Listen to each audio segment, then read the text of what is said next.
Dans un climat de tension sociale extrême, Jean-Jacques Bertrand déclenche des élections générales au printemps de 1970.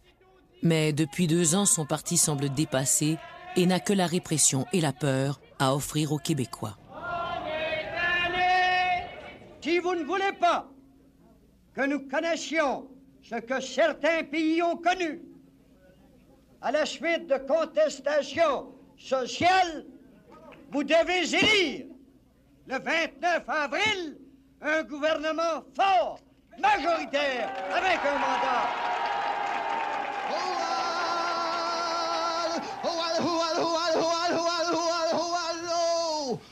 Allô, tout le monde!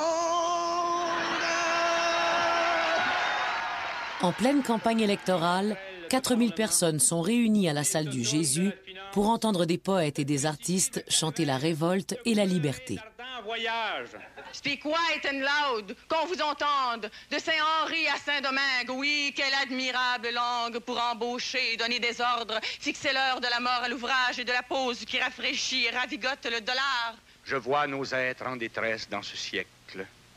Je vois notre infériorité et j'ai mal en chacun de nous. Je préfère notre existence à la prudence de leur troupeau. C'est fini le temps des malchances. Notre espoir est un oiseau.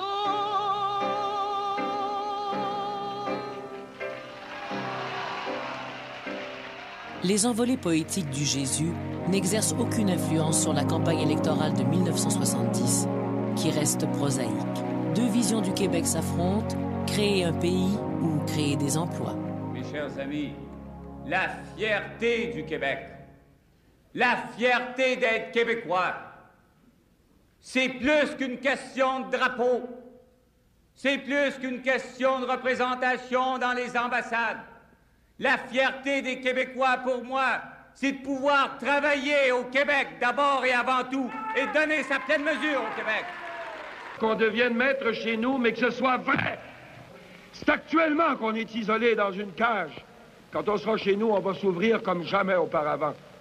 On est au temps où les peuples voisins et civilisés, justement quand ils sont libres chez eux, échangent et littéralement se compénètrent de plus en plus, mais librement.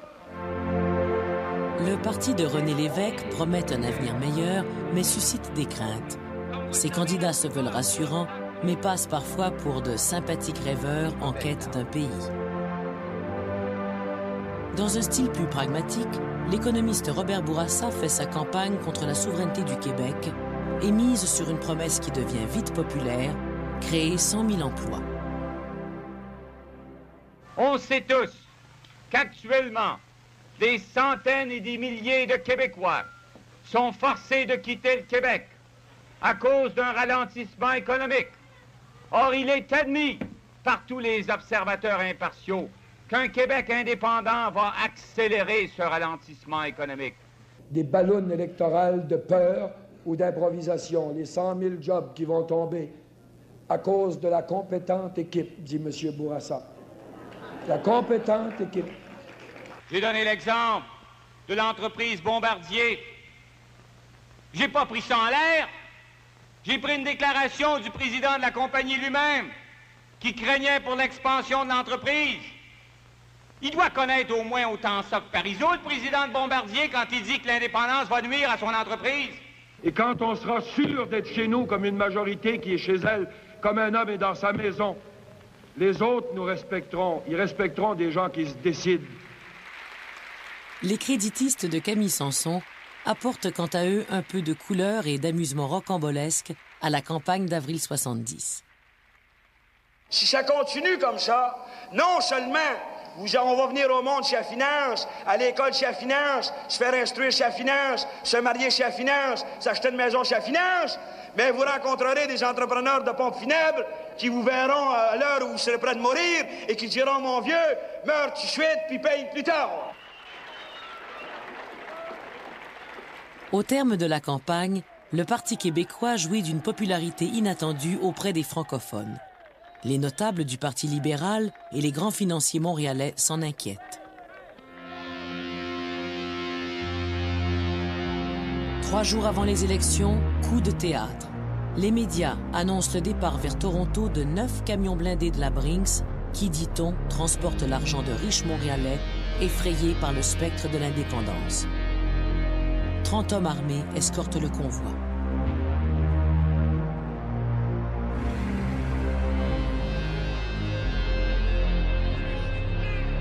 Voilà un geste bien calculé de la part des libéraux pour effrayer les Québécois encore peu rompus en 70 aux véritables règles du jeu en économie.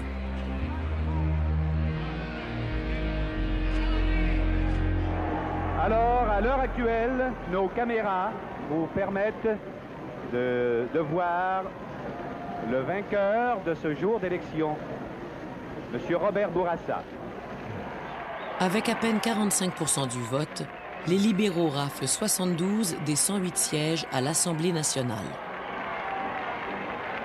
Robert Bourassa est élu premier ministre et déloge l'Union nationale de Jean-Jacques Bertrand. De leur côté, les créditistes remportent tout de même 12 sièges, mais ne proposent aucune alliance avec les autres partis. C'est confirmé la défaite de René Lévesque dans le comté de Laurier. En effet, André Marchand, libéral, est élu. Avec 23% des voix, le Parti québécois, quant à lui, ne fait élire que 7 députés. Une défaite crève-cœur, mais une victoire morale pour les indépendantistes. Député à l'Assemblée nationale depuis 1960, René Lévesque redevient journaliste et simple citoyen. Les prochaines années seront celles de Robert Bourassa. Vous pensez du résultat des élections? Le résultat des élections, c'est décevant, déçu. Déprimé. Pourquoi? Insatisfait du peuple québécois. Avez-vous l'impression que vous allez être représenté à Québec? Représenté à coup de 5 de pièces, oui, on va être représenté. Mais à coup de 100 000 emplois, là, quand ils viendront en bout de placer tous les finissants des cégeps, là, ben, peut-être qu'ils vont remplir leurs 100 000 emplois, mais le paquet de chômeurs qui existe déjà, ils vont être encore chômeurs, puis Bourassa ne fera pas mieux que Bertrand. Il y a plusieurs partis, notamment l'Union nationale et le libéral, pas tellement M. Bourassa, mais ses candidats qui ont réellement fait une politique de peur. Donc moi, personnellement, j'en connais qui vont se révolter. Est-ce que vous conservez l'espoir pour l'avenir? Je conserve l'espoir, je vais continuer à travailler. Donc, vous voyez aucun espoir, vous? Pour moi, j'en vois pas, à moins que ce soit la Révolution, une guerre civile au Québec. C'est la seule façon, je crois, qu'on va arriver à avoir l'indépendance.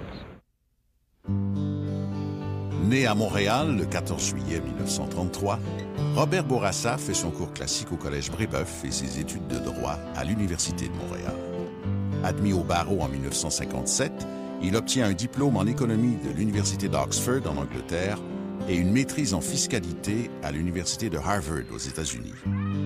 Au début des années 60, il est successivement conseiller fiscal au ministère fédéral du Revenu, professeur aux universités d'Ottawa, de Laval et de Montréal et directeur de recherche en matière de fiscalité pour le compte de la commission Bélanger.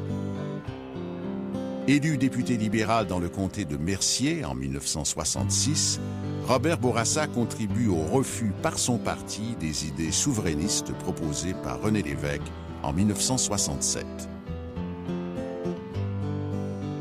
En janvier 1970, il est élu chef du Parti libéral provincial au terme d'une lutte serrée qui l'oppose au conservateur Claude Wagner et au réformiste Pierre Laporte. Il succède ainsi à Jean Lesage qui s'est retiré de la vie politique. Robert Bourassa, c'est un politicien dans l'âme. Il a été piqué par la bébite politique et il ne s'en remettra pas jusqu'à la fin de sa vie. C'est un politicien, il aime le jeu politique, il aime le combat politique. Toute sa vie, il a cru à ça.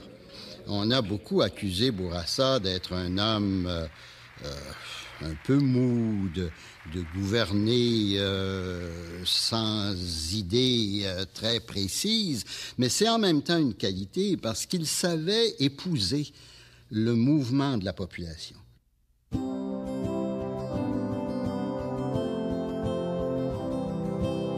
Âgé à peine de 36 ans, le nouveau Premier ministre hérite d'un Québec en crise difficile à gouverner. Robert Bourassa s'entoure d'abord de ministres qui renouent avec la tradition de l'équipe du tonnerre de Jean Lesage. Le défi est de taille. Désamorcer la crise sociale, composer avec la montée du nationalisme, sortir du marasme économique et surtout créer les 100 000 emplois promis. Dans les premiers mois, les libéraux complètent la réforme de la santé entreprise par Jean Lesage en 1961. La nouvelle loi de l'assurance maladie permet enfin aux Québécois de se prévaloir de tous les services de santé curatifs et préventifs à l'hôpital, en clinique privée ou par l'entremise des CLSC chargés des soins à domicile. Bonjour. Les exercices là, que vous avez fait faire, les faites-vous tout le temps? Je fais de temps en temps. Ouais. Pas tout le temps, on manque des soirs. C'est-tu votre femme qui vous dérange? Non? Placée dans le porte-monnaie avec les cartes de crédit, la généreuse Castonguette fait son entrée dans les mœurs québécoises.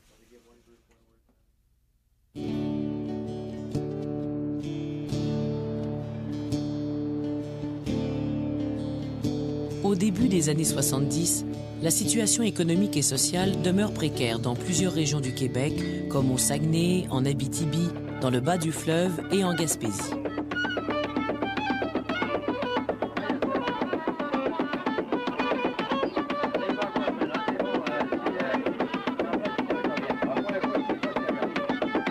Malgré cela, les Québécois gardent le moral. Le sens de la fête demeure bien vivant. 8 bid, 9 I got, give me $10. 9 bid, give me 10. 9 bills, 10 I got. G bills of air, 9 bid, 10, give me 11. G bills of Elmont, 9 bid, 10, give me 11. Give me $10. What's on GPS? Give me 5. Mais avec l'explosion des coûts de production agricole et l'exode des baby-boomers vers la ville, le monde rural traditionnel dépérit rapidement.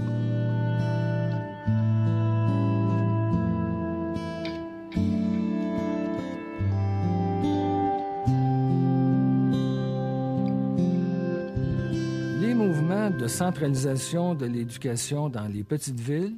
On pense encore une fois aux polyvalentes, au cégep et éventuellement aux universités du Québec qui vont s'installer un peu partout, vont créer avec les hôpitaux une polarisation dans ces villes moyennes comme Rimouski, Chicoutimi, Rouyn. Et les milieux ruraux vont subsister. L'agriculture, là où elle est vivable, va se consolider sur certaines fermes à partir de moins d'agriculteurs. Et on va aussi observer dans ces milieux ruraux-là des gens qui habitent là, mais qui travaillent dans les villes régionales. Dans les grands centres urbains également, les conditions de vie deviennent plus difficiles. Au début des années 70, deux conflits incarnent de façon exemplaire l'atmosphère de crise qui caractérise l'arrivée au pouvoir des libéraux. À Montréal, 450 travailleurs déclenchent une grève contre la compagnie La Palme, qui a reçu du gouvernement fédéral la responsabilité de la levée du courrier dans la région métropolitaine. Les gars de La Palme, comme on dit alors, reçoivent l'appui des syndicats, des groupes populaires et de certains artistes.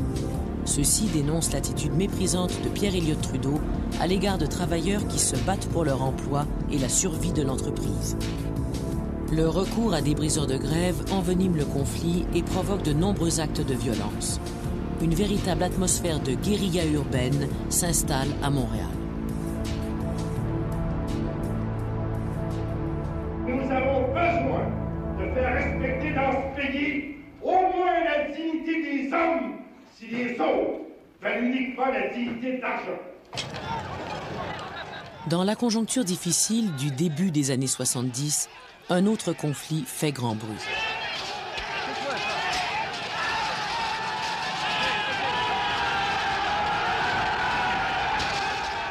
Les employés du journal La Presse mènent une lutte vigoureuse contre leur employeur Power Corporation.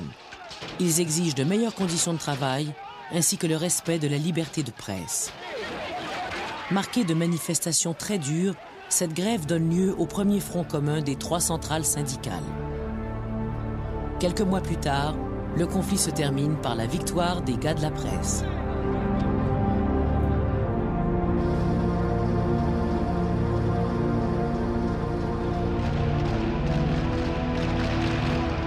Dans ce contexte, les trois centrales syndicales abandonnent leur rivalité et choisissent désormais de s'unir face au gouvernement sur les grandes questions sociales et économiques.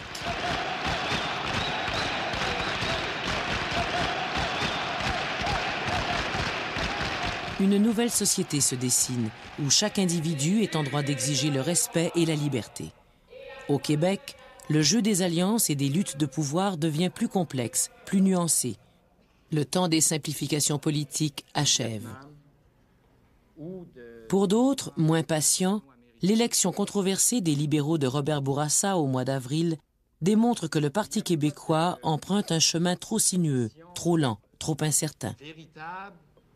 Le FLQ, c'est un mouvement politique formé de Québécois décidés à lutter sans compromis pour la libération du peuple québécois. Et le FLQ aspire à devenir le mouvement de libération des Québécois. Année de malheur où la peur était reine, on trempait son courage dans un baquet de haine. Qu'à cela ne vache, qu'à cela ne chienne, ce fleuve de douleur apporta la révolte.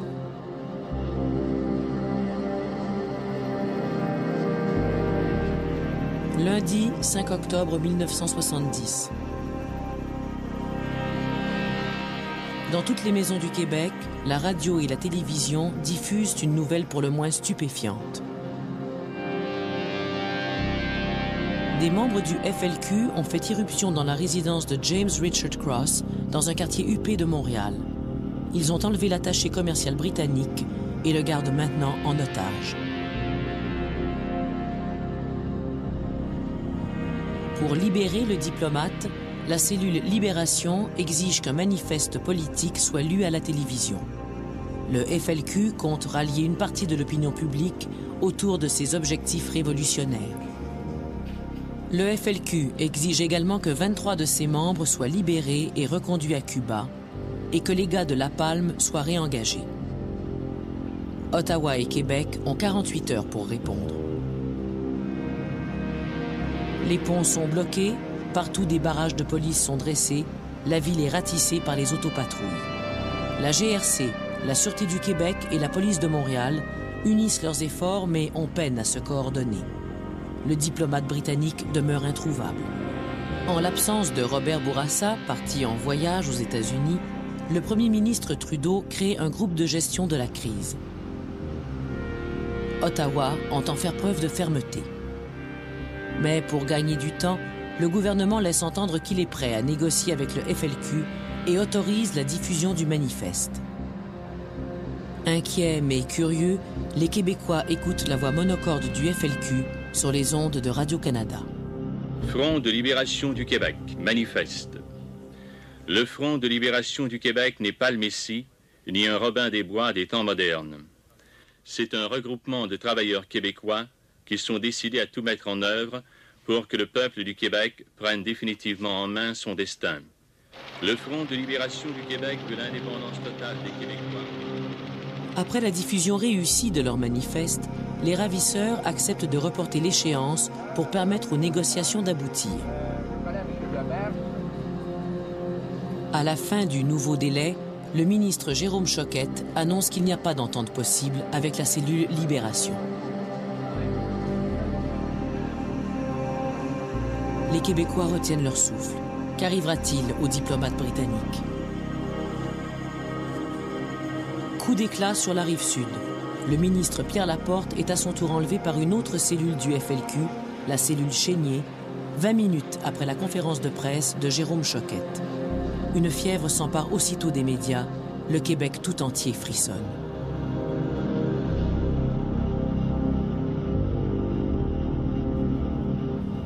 Ceux qui ont le doigt sur la gâchette, ce sont des membres du FLQ.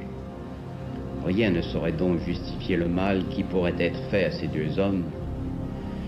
Et si par malheur quelque chose leur arrivait, le gouvernement pourchassera sans relâche les coupables. Let's go! Au centre Paul Sauvé, 3000 personnes se réunissent pour appuyer le FLQ.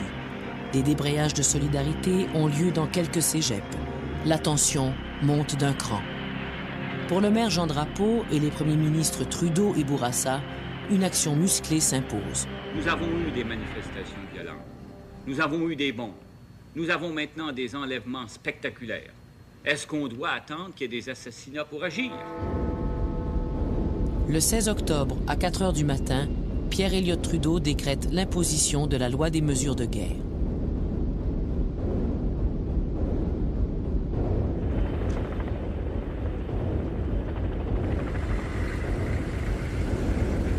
Les libertés civiles sont suspendues sur tout le territoire. 8000 soldats sortent de leur caserne pour prêter main forte aux 20 000 policiers chargés de ramener l'ordre. We're not combating them as a war, but we're using some of the army as peace agents in order that the police be more free to do their job as policemen. There's a lot of bleeding hearts around who just don't like to see people with helmets and guns. All I can say is go on and bleed, but it's more important to keep law and order in this society than to be worried about weak-kneed people who don't like the looks of a soldier. At any cost? At any cost? How far would you go with that? How far would you extend that? Well, just watch me.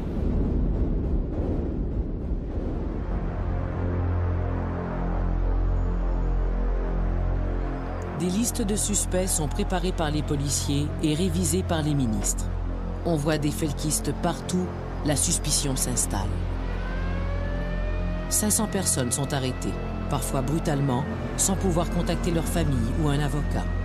Ainsi, de simples syndicalistes, journalistes, artistes et étudiants sont détenus et interrogés pendant plusieurs jours sans être accusés de quoi que ce soit. Le gouvernement fédéral a décidé à ce moment-là qu'il fallait frapper un grand coup, créer un espèce de choc psychologique, parce que là, la situation commençait à lui échapper. Et la loi des mesures de guerre a été invoquée exactement pour ça. On sait très, très bien que c'était pour remettre le Québec à sa place à cette époque-là. Et on a trouvé tous les prétextes. Par exemple, la fameuse histoire qu'on craignait un gouvernement parallèle ou un coup d'État qui aurait pu être fomenté au Québec. On aurait pu renverser le gouvernement Bourassa. Tous les prétextes ont été utilisés après pour essayer de justifier cette mesure-là. Devant le durcissement des autorités, 16 personnalités de différents milieux demandent au gouvernement Bourassa de négocier avec le FLQ afin de libérer le diplomate et le ministre. Le Québec n'a plus de gouvernement. Le tronçon d'État dont nous disposions a été balayé au premier vrai coup dur. Le cabinet Bourassa a évidemment passé la main et n'est plus que le pantin des dirigeants fédéraux. Il est maintenant 5h20, le dernier délai est fixé à 10h ce soir. Je répète ce qui était dit, c'est d'ici 10h ce soir, les deux gouvernements n'ont pas répondu favorablement aux 7 conditions du FLQ. Le ministre Laporte sera exécuté. Est-ce que vous avez une copie du... Oui, j'ai le début du... Mais face à la ligne dure adoptée par Ottawa et Québec, des membres de la cellule Chénier prennent sur eux d'exécuter le ministre Laporte.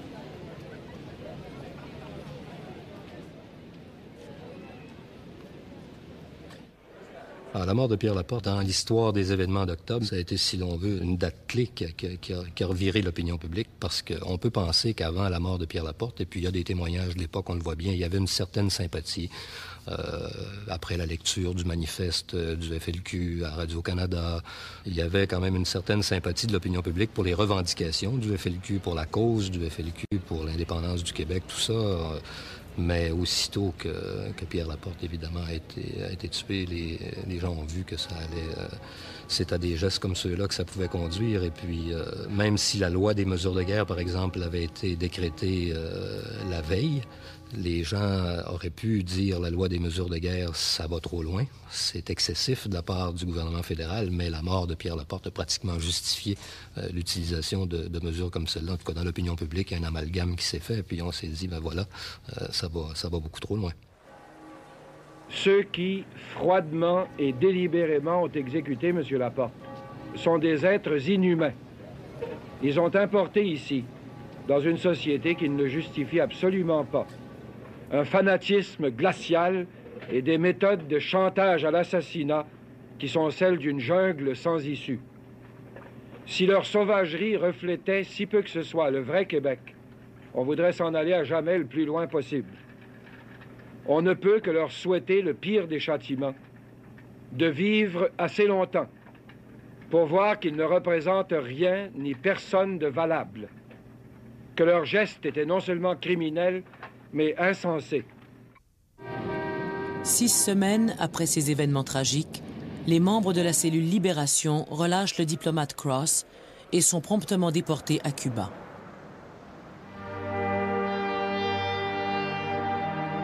Trois semaines plus tard, les membres de la cellule Chénier sont quant à eux arrêtés et accusés de meurtre.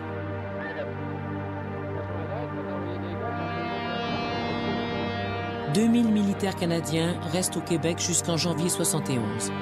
À toute fin utile, le FLQ disparaît de la scène politique québécoise. J'ai un fils révolté, un fils humilié, un fils qui demain sera... La crise d'octobre 70 prend fin dans le froid et la neige. Alors moi j'ai eu peur et j'ai crié à l'aide, au secours, quelqu'un. Le gros voisin d'en face est accouru, armé, grossier, étranger, pour abattre mon fils une bonne fois pour toutes, et lui casser les reins, et le dos, et la tête, et le bec, et les ailes, alouette. Oh. Mon fils est en prison, et moi je sens en moi, dans le tréfonds de moi, pour la première fois, malgré moi,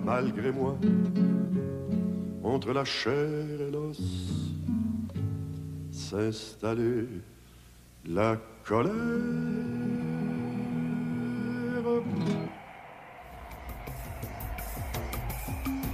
C'est maintenant dans la taïga que se joue l'avenir de la Révolution tranquille.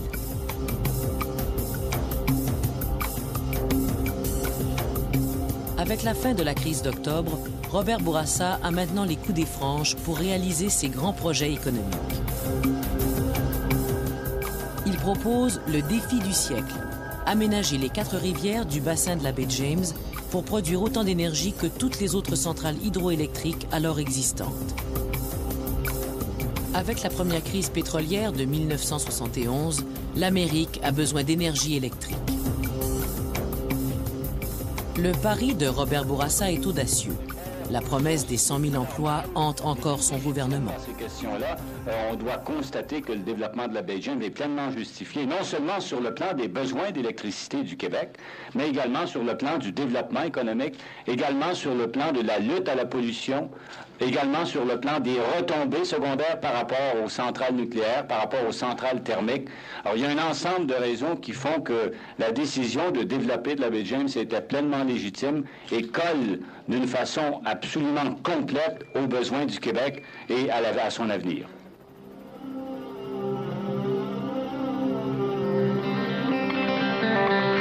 Comme à l'époque de leurs ancêtres, à la conquête des grands espaces d'Amérique, les Québécois se font pionniers et se lancent maintenant à l'assaut d'un territoire gigantesque. Mais au bout de la route, une autre nation les attend.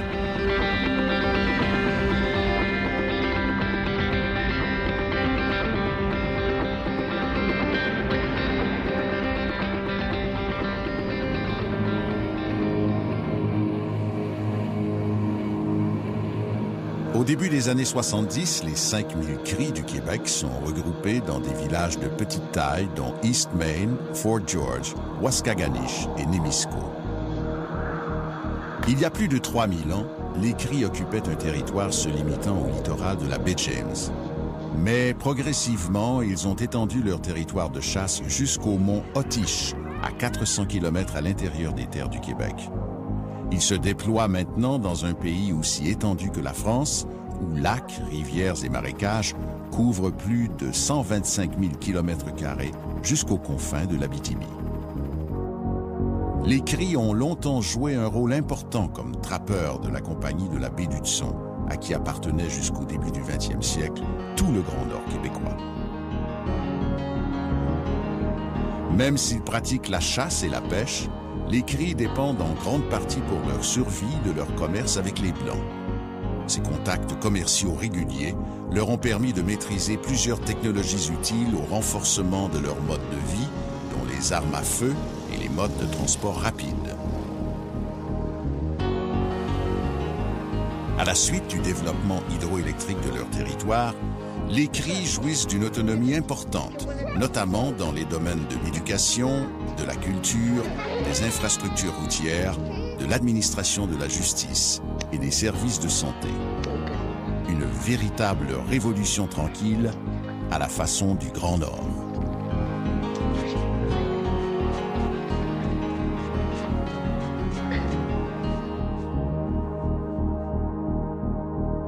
Je parle de l'air que tu respires, de la terre qui te porte, de la rivière que tu viens de traverser, des chansons que tu chantes, de la langue que tu parles, d'une certaine façon d'être qui ne se retrouve nulle part ailleurs dans le monde.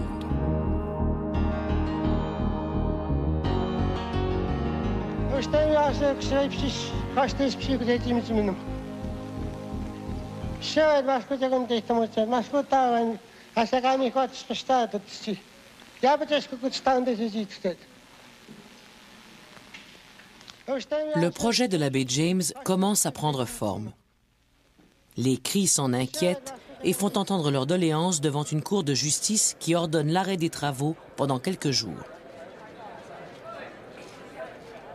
Après 2 ans de négociations, Québec et Ottawa signent une entente avec le Grand Conseil des Cris qui prévoit le versement d'une somme de 225 millions de dollars et une certaine forme d'autonomie des Cris sur leur territoire.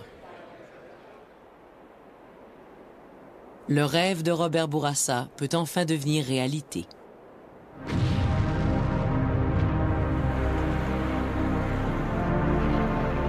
Au plus fort des travaux, 18 000 Québécois travaillent sur le site de l'abbé James, un des plus grands chantiers au monde. Un projet hors du commun dans un bout de pays hors du commun.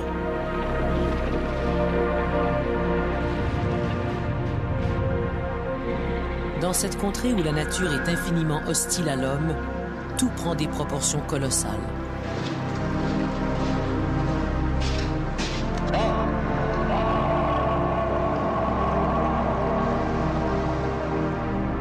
Et comme les Cris depuis 3500 ans, les Québécois apprennent à leur tour et à leur façon à maîtriser la taïga à leur fin.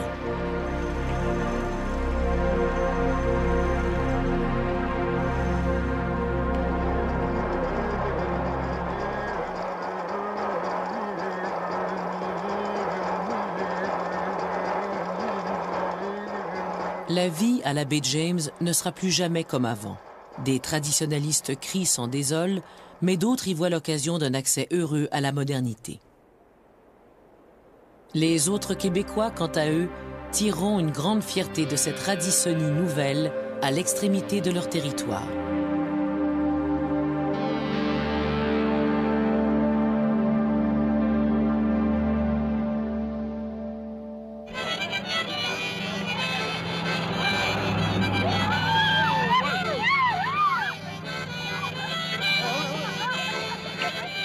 En 1972, 250 000 Québécois travaillent dans les services publics comme les écoles, les hôpitaux, Hydro-Québec ou les différents ministères provinciaux.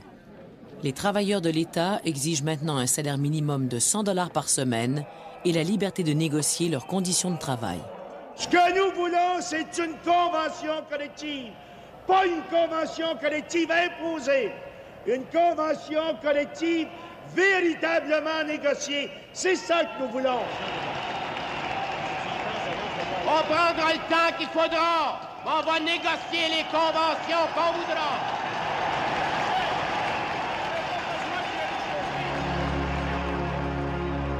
Une grève générale éclate au mois d'avril 72. Les hôpitaux n'offrent que des services d'urgence, les écoles sont fermées, Hydro-Québec maintient son réseau de peine et de misère. Après 10 jours, le premier ministre Bourassa fait adopter une loi spéciale, la loi 19, qui force les employés à retourner au travail. Aucun gouvernement responsable ne peut admettre qu'une petite minorité trompe d'abord grossièrement les travailleurs et sabote les institutions fondamentales. Indignés par les propos incendiaires du premier ministre, les chefs syndicaux recommandent aux grévistes de ne pas respecter la loi 19.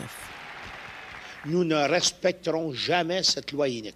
J'ai même dit au premier ministre, enfin, c'est un conseil, s'il veut le prendre, il le prendra, de garder les clôtures alentour de son pâturage, puis de ne pas envoyer ses polices trop loin, parce qu'il va en avoir encore besoin. La loi 19 est illégale, pauvre garçon. Les éditorialistes sont des crétins puis des contes pour en parler. Venez pas essayer de chanter à la population que la loi 19, on est des violateurs de la loi puis des anarchistes. Les anarchistes sont ceux qui ont voté la loi 19. Le droit de grève il est dans le code criminel. Malgré cela, la grève s'effrite rapidement et les syndiqués rentrent finalement au travail. La Cour condamne tout de même les 3 chefs syndicaux à 1 année de prison pour incitation à la désobéissance civile. Rapidement, un mouvement de solidarité avec les chefs syndicaux s'organise à travers le Québec. Partout, des cégeps, des hôpitaux, des postes de radio sont occupés.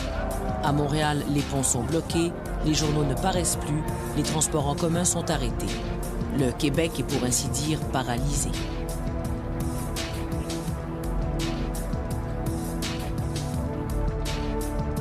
La solidarité des travailleurs atteint toutefois ses limites et le tribunal maintient l'ordre d'emprisonnement.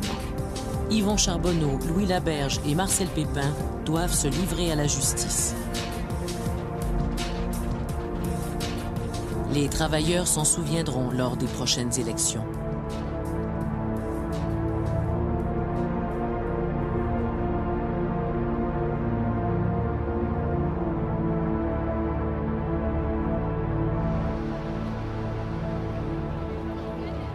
La lutte des femmes pour l'égalité se fait maintenant plus radicale.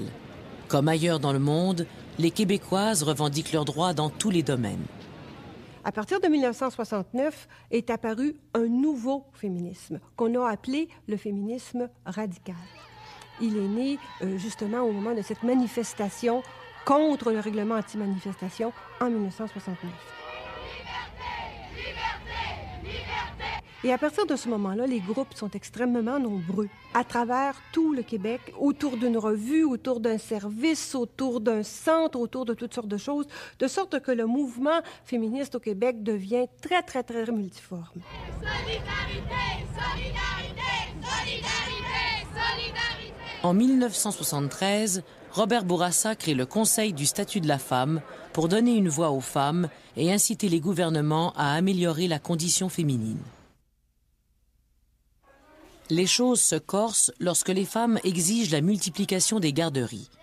Depuis la loi de 1969 sur le divorce et l'arrivée massive des baby-boomers sur le marché du travail, l'éducation des tout-petits est devenue une affaire de société. Partout, on réclame des garderies, mais les pouvoirs publics font la sourde oreille. Les femmes devront patienter encore quelques années. La question de l'avortement mobilise également les Québécoises. Au début des années 70, les femmes doivent encore se rendre aux États-Unis pour se faire avorter légalement. Des Québécoises de toutes les régions exigent maintenant que l'avortement devienne accessible à toutes, sans contrainte médicale ou juridique. C'est le début de l'affaire Henry Morgenthaler, ce médecin montréalais qui ouvre des cliniques d'avortement partout au pays. Une saga juridique qui soulève des conflits passionnés et qui durera près de 10 ans. J'étais celle qui attend, mais je peux marcher devant. J'étais la bûche et le feu, l'incendie aussi je peux. J'étais la déesse mère, mais je n'étais que poussière. J'étais le sol sous vos pas et je ne le savais pas. Mais un jour la terre s'ouvre et le volcan n'en peut plus. Le sol se renfend, découvre des richesses inconnues. La mer à son tour divague de violence inemployée. Me voilà comme une vague, vous ne serez pas noyé.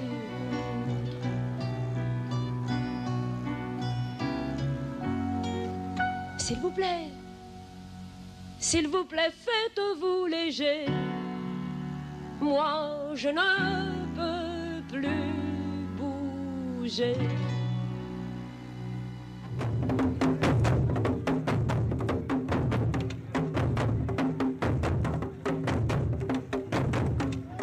À la Super Franco-Fête de 1974, des invités de 26 pays sont réunis dans la vieille capitale, où la diversité culturelle est mise à l'honneur.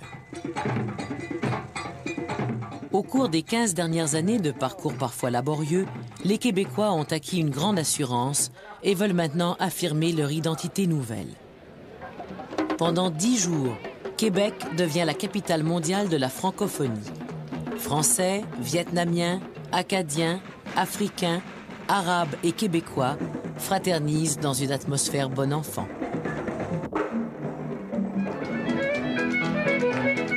Le Québec vibre à nouveau, comme à l'Expo 67, sur des rythmes venus de tous les continents, y compris de l'arrière-pays québécois. Sur les plaines d'Abraham, 120 000 personnes assistent au grand spectacle de clôture.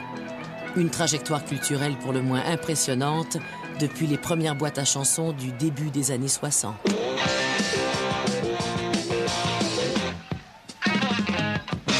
Tout ça a commencé sur les plaines d'Abraham. La chicane m'a pogné, t'as mangé, t'as volé. Puis depuis ces temps-là, t'as pas beaucoup changé. Je trouve bien magané, puis encore bien pogné. En 2 juin, tu pourrais faire quelque chose. En 2 juin, tu pourras grouiller le cul. La Super Franco-Fête rappelle une fois de plus que les Québécois de langue française tiennent à leur culture et à leur langue. Alors, parlons un peu des néo-québécois, juste une seconde, à propos de votre liberté, là, parce qu'ils s'en préoccupent. Ils sont déchirés dans notre société actuellement. Ils sont pas libres, ils se font manipuler continuellement. Parce qu'il y a la pression de la société majoritaire au Québec, c'est nous autres, c'est les gens de langue française, qui voudraient les avoir avec nous. Puis on voudrait bien qu'ils comprennent le plus vite possible que c'est nous, ici, qui sommes la majorité, puis qu'on doit se faire respecter, qu'on ne peut pas accepter continuellement d'être émietté par une immigration qui travaille culturellement contre nous. Depuis la crise de Saint-Léonard, en 1969, le maintien de la langue française comme langue d'usage est devenu un enjeu de société et un enjeu électoral. Nous apprenons le français. Est-ce qu'elle apprend le français? Elle apprend le français. C'est vrai? Après l'impasse de la loi 63 qui a laissé un goût amer aux francophones, une nouvelle loi linguistique semble s'imposer. Robert Bourassa va, à ce moment-là, lui aussi, faire sa petite loi. Alors, ce sera la 3e loi linguistique du Québec, qu'on appellera la loi 22. Et il s'inspire, bien sûr, d'une partie des recommandations de la Commission Gendron, dont la recommandation principale de faire du français la langue nationale. Sauf qu'il enlève le mot « national » et lui substitue le mot « officiel ». Alors, dans le texte, on dit que le français est la langue officielle du Québec. Sauf que, en même temps que la loi 22 proclame le français langue officielle, elle confère quand même à l'anglais aussi un caractère officiel dans certains secteurs. Alors, le président va lire la formule du serment d'allégeance. Veuillez répéter à haute voix après lui, s'il vous plaît. Je jure fidélité envers Sa Majesté. Avec la loi 22, le français devient certes la langue officielle des Québécois, mais les immigrants ont encore la possibilité de choisir l'école anglaise pour leur enfant. Pour aller à l'école anglaise, maintenant, l'élève devra faire la preuve qu'il connaît bien l'anglais. OK? Alors, on lui fait passer un test. Mais bientôt, bien sûr, c'est une mesure qui est dénoncée par la communauté anglophone de Montréal, par les libéraux, c'est-à-dire les anglophones du parti de Robert Bourassa, par ses ministres même. Ce qui est étonnant avec cette loi 22, c'est que Robert Bourassa a réussi, si vous voulez, à s'aliéner tout le monde. Robert Bourassa tente de concilier l'inconciliable. Une tâche utopique dans le Québec des années 70, alors que beaucoup de Québécois ont le goût d'appartenance à un pays francophone.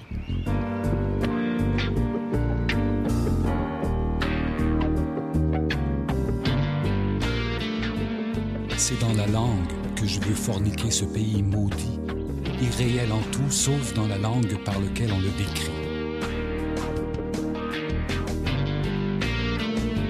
Depuis 1970, le chômage a augmenté et le coût de la vie a grimpé en flèche. La promesse des 100 000 emplois n'a finalement pas été tenue. Avec la loi des mesures de guerre en 70, la loi 19 contre les syndiqués en 72 et maintenant la loi 22, Robert Bourassa n'a plus la cote des électeurs. Le premier ministre doit composer également avec le mépris de Pierre Elliott Trudeau, qui lui reproche son manque de collaboration dans les affaires constitutionnelles. De plus, le gouvernement Bourassa est soupçonné de conflits d'intérêts et de favoritisme. Sentant le vent tourner en faveur des péquistes, Robert Bourassa songe à déclencher des élections avant qu'il ne soit trop tard. Depuis 1960, l'idée de l'indépendance fait son chemin. Aux élections de 73, un Québécois sur 3 a voté pour la souveraineté. C'est déjà 3 fois plus qu'en 66. La bataille pour l'indépendance exige désormais plus de nuances. Mais dans le programme du Parti québécois, on peut lire encore « L'indépendance ne sera pas négociée. La souveraineté sera acquise par déclaration unilatérale. » Une position radicale qui rebute encore une majorité de Québécois. Après les défaites électorales successives de 70 et 73, René Lévesque pense qu'il faut changer de discours et de stratégie pour accéder au pouvoir. Les membres du Parti québécois acceptent donc de modifier le programme. Pour le PQ, il s'agit maintenant de gagner les élections et de bien gérer les affaires de l'État, la souveraineté ne pouvant se négocier qu'après un éventuel référendum. Les dernières années ont été difficiles pour le Parti québécois et son chef. Mais avec sa nouvelle stratégie, René Lévesque a de nouveau le vent dans les voiles. Les appuis au PQ se multiplient, les syndicats s'en rapprochent, les organisations féministes également.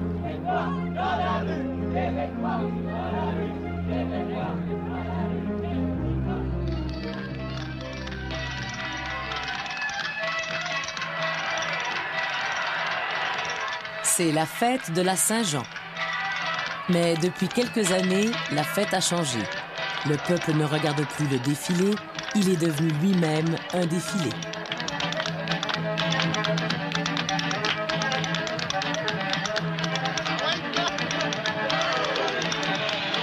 Je souhaite la bienvenue à ce grand rendez-vous de la fête nationale des Québécois.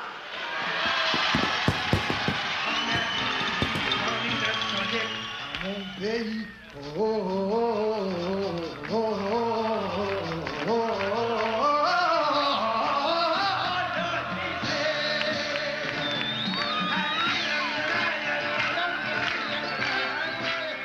Les Montréalais envahissent le Mont-Royal et la télévision transmet la gigantesque fête aux 4 coins du Québec. L'événement dure 5 jours et attire 1 250 000 personnes. Des ralliements ont lieu également dans les autres villes du Québec. Partout, on fête le Québec en devenir.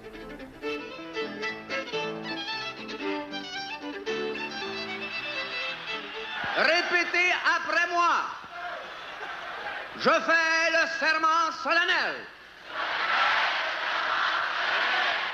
que pour la survie de la nation, à partir de maintenant et pour un an, je parlerai français seulement. Eh bien, le problème de la langue est réglé, mesdames et messieurs. Pour certains, la fête nationale porte également un projet politique. Les Québécois seraient-ils prêts à se donner un pays? Gens du pays, c'est votre tour de vous laisser parler d'amour. Gens du pays, c'est votre tour de vous laisser parler d'amour. Ah ouais, comme ça. Ça, c'est beau. Ah, vous êtes bien bon. Des membres du FLQ ont fait irruption dans la résidence de James Richard Cross, dans un quartier huppé de Montréal. Ils ont enlevé l'attaché commercial britannique et le gardent maintenant en otage. Pour libérer le diplomate, la cellule Libération exige qu'un manifeste politique soit lu à la télévision. Le FLQ compte rallier une partie de l'opinion publique autour de ses objectifs révolutionnaires. Le FLQ exige également que 23 de ses membres soient libérés et reconduits à Cuba et que les gars de La Palme soient réengagés. Ottawa et Québec ont 48 heures pour répondre. Les ponts sont bloqués, partout des barrages de police sont dressés, la ville est ratissée par les autopatrouilles. La GRC, la Sûreté du Québec et la police de Montréal unissent leurs efforts mais ont peine à se coordonner. Le diplomate britannique demeure introuvable. En l'absence de Robert Bourassa, parti en voyage aux États-Unis, le premier ministre Trudeau crée un groupe de gestion de la crise. Ottawa entend faire preuve de fermeté. Mais pour gagner du temps, le gouvernement laisse entendre qu'il est prêt à négocier avec le FLQ et autorise la diffusion du manifeste. Inquiets mais curieux, les Québécois écoutent la voix monocorde du FLQ sur les ondes de Radio-Canada. Front de libération du Québec, manifeste. Le Front de libération du Québec n'est pas le Messie, ni un Robin des Bois des temps modernes. C'est un regroupement de travailleurs québécois qui sont décidés à tout mettre en œuvre pour que le peuple du Québec prenne définitivement en main son destin. Le Front de libération du Québec veut l'indépendance totale des Québécois. Après la diffusion réussie de leur manifeste, les ravisseurs acceptent de reporter l'échéance pour permettre aux négociations d'aboutir. À la fin du nouveau délai, le ministre Jérôme Choquette annonce qu'il n'y a pas d'entente possible avec la cellule Libération. Les Québécois retiennent leur souffle. Qu'arrivera-t-il aux diplomates britanniques? Coup d'éclat sur la rive sud. Le ministre Pierre Laporte est à son tour enlevé par une autre cellule du FLQ, la cellule Chénier, 20 minutes après la conférence de presse de Jérôme Choquette. Une fièvre s'empare aussitôt des médias. Le Québec tout entier frissonne.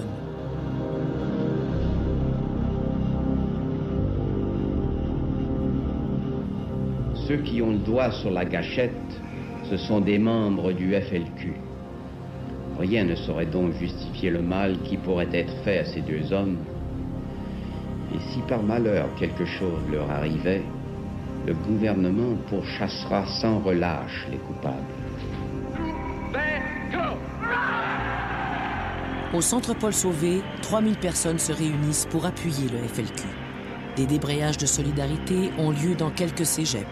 La tension monte d'un cran. Pour le maire Jean Drapeau et les premiers ministres Trudeau et Bourassa, une action musclée s'impose. Nous avons eu des manifestations violentes. Nous avons eu des bombes. Nous avons maintenant des enlèvements spectaculaires. Est-ce qu'on doit attendre qu'il y ait des assassinats pour agir? Le 16 octobre, à 4 heures du matin, Pierre Elliott Trudeau décrète l'imposition de la loi des mesures de guerre.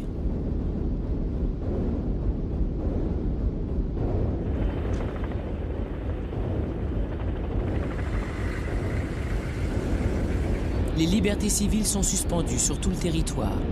8000 soldats sortent de leur caserne pour prêter main forte aux 20 000 policiers chargés de ramener l'ordre. We're not combating them as a war, but we're using some of the army as peace agents in order that the police be more free to do their... Et quand on sera sûr d'être chez nous comme une majorité qui est chez elle, comme un homme est dans sa maison, les autres nous respecteront. Ils respecteront des gens qui se décident. Les créditistes de Camille Sanson apportent quant à eux un peu de couleur et d'amusement rocambolesque à la campagne d'avril 70. Si ça continue comme ça, non seulement on va venir au monde chez la finance, à l'école chez la finance, se faire instruire chez la finance, se marier chez la finance, s'acheter une maison chez la finance, mais vous rencontrerez des entrepreneurs de pompes funèbres qui vous verront à l'heure où vous serez près de mourir et qui diront « Mon vieux, meurs tout de suite puis paye plus tard ». Au terme de la campagne, le Parti québécois jouit d'une popularité inattendue auprès des francophones. Les notables du Parti libéral et les grands financiers montréalais s'en inquiètent. 3 jours avant les élections, coup de théâtre. Les médias annoncent le départ vers Toronto de 9 camions blindés de la Brinks qui, dit-on, transportent l'argent de riches Montréalais effrayés par le spectre de l'indépendance. 30 hommes armés escortent le convoi.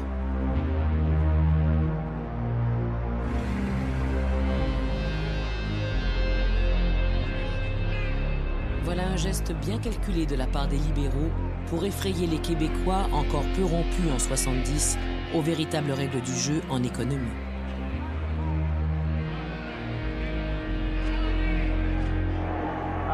À l'heure actuelle, nos caméras vous permettent de voir le vainqueur de ce jour d'élection, M. Robert Bourassa. Avec à peine 45% du vote, les libéraux raflent 72 des 108 sièges à l'Assemblée nationale. Robert Bourassa est élu Premier ministre et déloge l'Union nationale de Jean-Jacques Bertrand. De leur côté, les créditistes remportent tout de même 12 sièges, mais ne proposent aucune alliance avec les autres partis. C'est confirmé la défaite de René Lévesque dans le comté de Laurier. En effet, André Marchand, libéral, est élu. Avec 23% des voix, le Parti québécois, quant à lui, ne fait élire que 7 députés. Une défaite crève-cœur, mais une victoire morale pour les indépendantistes. Député à l'Assemblée nationale depuis 1960, René Lévesque redevient journaliste et simple citoyen. Les prochaines années seront celles de Robert Bourassa. Qu'est-ce que vous pensez du résultat des élections? Le résultat des élections, c'est décevant, déçu. Déprimé. Pourquoi? Insatisfait du peuple québécois. Avez-vous l'impression que vous allez être représenté à Québec? Représenté à coût de 5 de pièces, oui, on va être représenté. Mais à coût de 100 000 emplois, là, quand ils viendront en bout de placer tous les finissants des cégeps, là, ben, peut-être qu'ils vont remplir leurs 100 000 emplois, mais le paquet de chômeurs qui existe déjà, ils vont être encore chômeurs, puis Bourassa ne fera pas mieux que Bertrand. Il y a plusieurs partis, notamment l'Union nationale et le libéral, pas tellement M. Bourassa, mais ses candidats qui ont réellement fait une politique de peur. Donc moi, personnellement, j'en connais qui vont se révolter. Est-ce que vous conservez l'espoir pour l'avenir? Je conserve l'espoir, je vais continuer à travailler. Donc, vous voyez aucun espoir, vous? Pour moi, j'en vois pas, à moins que ce soit la Révolution, une guerre civile au Québec. C'est la seule façon, je crois, qu'on va arriver à avoir l'indépendance.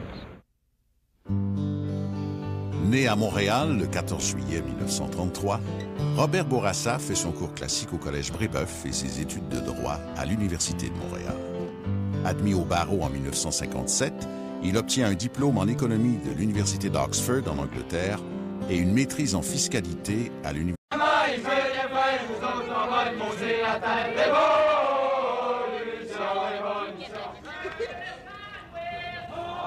Dans un climat de tension sociale extrême, Jean-Jacques Bertrand déclenche des élections générales au printemps de 1970. Mais depuis 2 ans, son parti semble dépassé et n'a que la répression et la peur à offrir aux Québécois.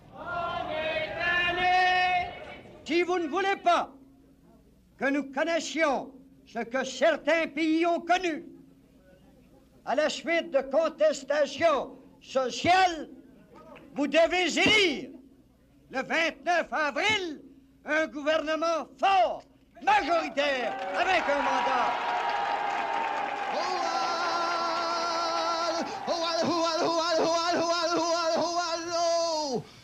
Allô, tout le monde! En pleine campagne électorale, 4000 personnes sont réunies à la salle du Jésus pour entendre des poètes et des artistes chanter la révolte et la liberté. Speak white and loud, qu'on vous entende, de Saint-Henri à Saint-Domingue. Oui, quelle admirable langue pour embaucher, donner des ordres, fixer l'heure de la mort à l'ouvrage et de la pause qui rafraîchit et ravigote le dollar. Je vois nos êtres en détresse dans ce siècle. Je vois notre infériorité et j'ai mal en chacun de nous. Je préfère notre existence à la prudence de leur troupeau. C'est fini le temps des malchances. Notre espoir est un oiseau.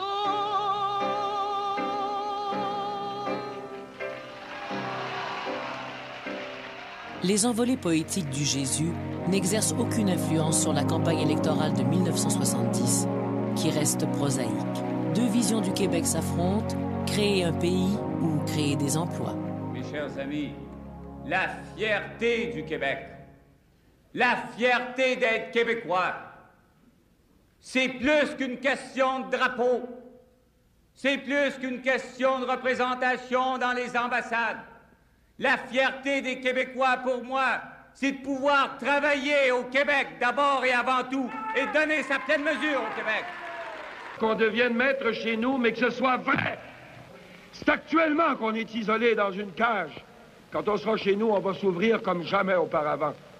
On est au temps où les peuples voisins et civilisés, justement quand ils sont libres chez eux, échangent et littéralement se compénètrent de plus en plus, mais librement. Le parti de René Lévesque promet un avenir meilleur, mais suscite des craintes. Ses candidats se veulent rassurants, mais passent parfois pour de sympathiques rêveurs en quête d'un pays. Dans un style plus pragmatique, l'économiste Robert Bourassa fait sa campagne contre la souveraineté du Québec et mise sur une promesse qui devient vite populaire, créer 100 000 emplois. On sait tous qu'actuellement, des centaines et des milliers de Québécois sont forcés de quitter le Québec à cause d'un ralentissement économique. Or, il est admis par tous les observateurs impartiaux qu'un Québec indépendant va accélérer ce ralentissement économique. Des ballons électorales de peur ou d'improvisation, les 100 000 jobs qui vont tomber à cause de la compétente équipe, dit M. Bourassa.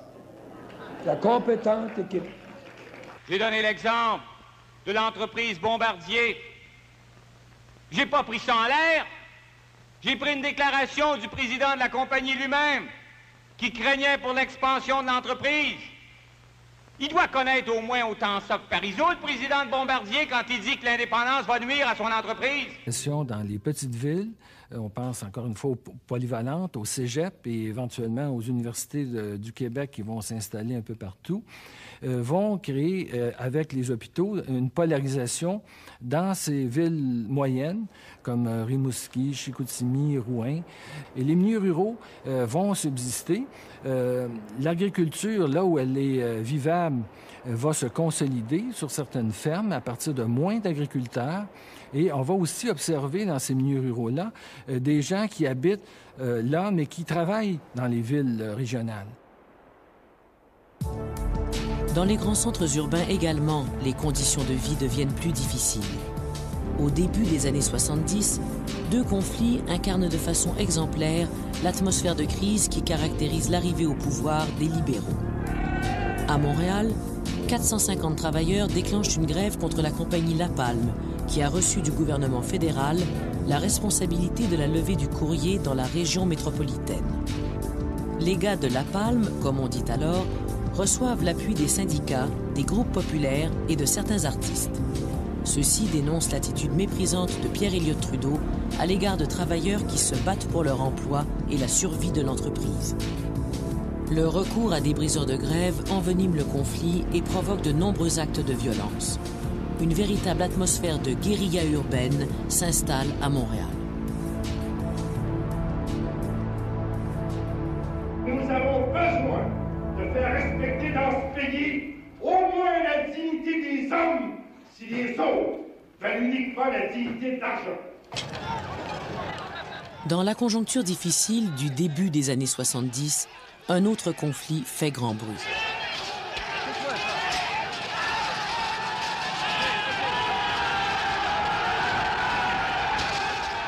Les employés du journal La Presse mènent une lutte vigoureuse contre leur employeur Power Corporation. Ils exigent de meilleures conditions de travail ainsi que le respect de la liberté de presse. Marquée de manifestations très dures, cette grève donne lieu au premier front commun des 3 centrales syndicales. Quelques mois plus tard, le conflit se termine par la victoire des gars de la presse.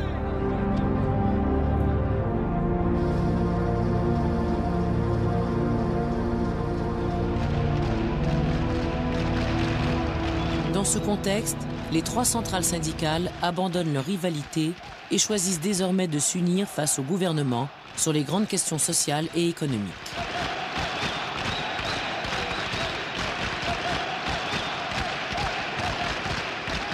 Une nouvelle société se dessine où chaque individu est en droit d'exiger le respect et la liberté. Au Québec, le jeu des alliances et des luttes de pouvoir devient plus complexe, plus nuancé. Le temps des simplifications politiques achève. Pour d'autres, moins patients, l'élection controversée des libéraux de Robert Bourassa au mois d'avril démontre que le Parti québécois emprunte un chemin trop sinueux, trop lent, trop incertain. Le FLQ, c'est un mouvement politique formé de Québécois décidés à lutter sans compromis pour la libération du peuple québécois. Et le FLQ aspire à devenir le mouvement de libération des Québécois. Année de malheur où la peur était reine, on trempait son courage dans un baquet de haine. Qu'à cela ne vache, qu'à cela ne chienne, ce fleuve de douleur apporta la révolte.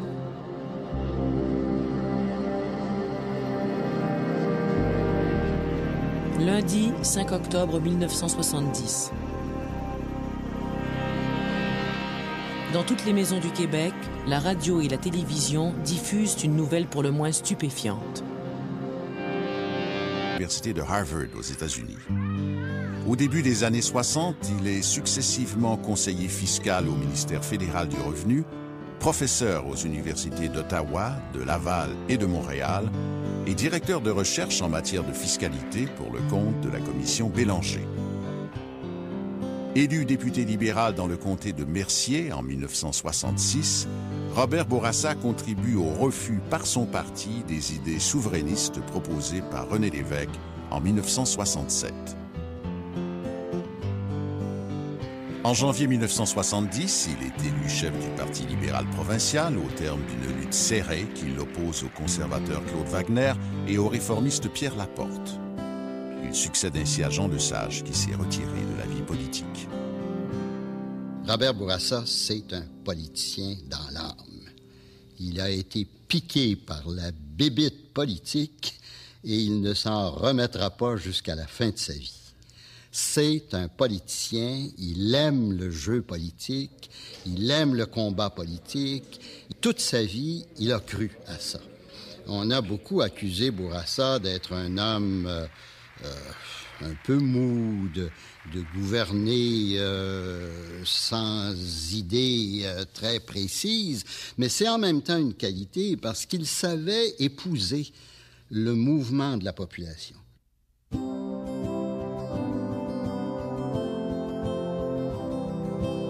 Âgé à peine de 36 ans, le nouveau premier ministre hérite d'un Québec en crise difficile à gouverner. Robert Bourassa s'entoure d'abord de ministres qui renouent avec la tradition de l'équipe du tonnerre de Jean Lesage. Le défi est de taille. Désamorcer la crise sociale, composer avec la montée du nationalisme, sortir du marasme économique et surtout créer les 100 000 emplois promis. Dans les premiers mois, les libéraux complètent la réforme de la santé entreprise par Jean Lesage en 1961. La nouvelle loi de l'assurance maladie permet enfin aux Québécois de se prévaloir de tous les services de santé curatifs et préventifs à l'hôpital, en clinique privée ou par l'entremise des CLSC chargés des soins à domicile. Bonjour. Les exercices là, que vous avez fait faire, les faites-vous tout le temps? Je vais de temps en temps. Ouais. Pas tout le temps. On manque des soirs. C'est-tu votre femme qui vous dérange? Non?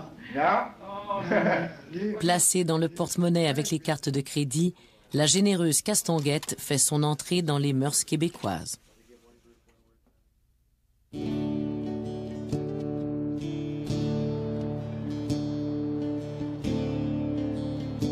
Au début des années 70, la situation économique et sociale demeure précaire dans plusieurs régions du Québec, comme au Saguenay, en Abitibi, dans le bas du fleuve et en Gaspésie.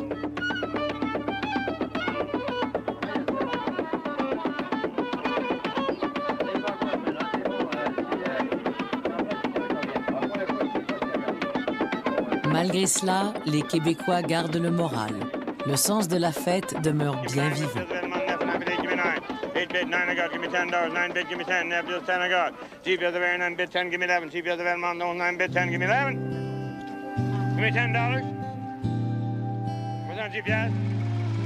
Give me 5. Mais avec l'explosion des coûts de production agricole et l'exode des baby-boomers vers la ville, le monde rural traditionnel dépérit rapidement.